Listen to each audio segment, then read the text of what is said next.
তোমাদের সাথে একটা মজার গল্প শেয়ার করি। লাস্ট উইকে ছিল বাবির স্কুলের কালচারাল ডে এবং একদিন ছিল পটলক। সেখানে কালচারাল কোনো খাবার নিয়ে যেতে হবে। এবার তার তো ভীষণ চিন্তা, কী নিয়ে যাবে। অনেক অপশান দিয়েছি, কোনোটাই তার মনে ধরে না।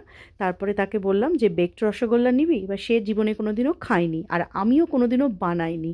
তো যাই হোক, ভেবে চিন্তে একটু এদিক ওদিক ঘেটে ভাবলাম খুব সহজেই তো বানিয়ে নেওয়া যায়, তাই ভাবলাম সেই রেসিপিটাই তোমাদের সাথে শেয়ার করি।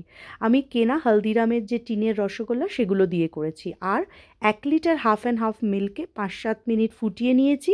ফুটিয়ে নিয়ে তার মধ্যে হাফ কাপ কনডেন্স মিল্ক দিয়েছি, আর 1/4 কাপ খেজুরি গুড় দিয়েছি। গুড়টা কিন্তু অবশ্যই দিতে হবে, তবেই কিন্তু কলকাতার সেই শীতকালের বেকড রসগোল্লার যে ফ্লেভার সেটা পাওয়া যাবে।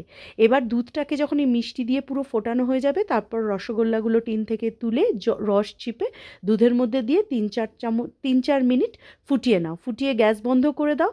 এবার একটা বেকিং ট্রের মধ্যে এই দুধ আর রসগোল্লা ঢেলে উপর থেকে কাজু, পেস্তা বা আলমন্ড দিয়ে ভালো করে গার্নিশ করে ওভেনে বেক করতে হবে। আর বেক করার জন্য ওভেনটাকে আগেই 375 ফ্যারেনহাইটে ভালো করে প্রিহিট করে নাও। করে নিয়ে ওভেন প্রুফ বোলটাকে ঢুকিয়ে 20-25 মিনিটস বেক করো। যখন দেখবে উপরটা ব্রাউন হয়ে যায়, যেরকম বেক রসগোল্লা দেখতে হয়, দেখলেই বুঝবে, তখন ওভেন বন্ধ করে সেটাকে ভেতরে রেখে গরমটা ঠান্ডা হতে দাও।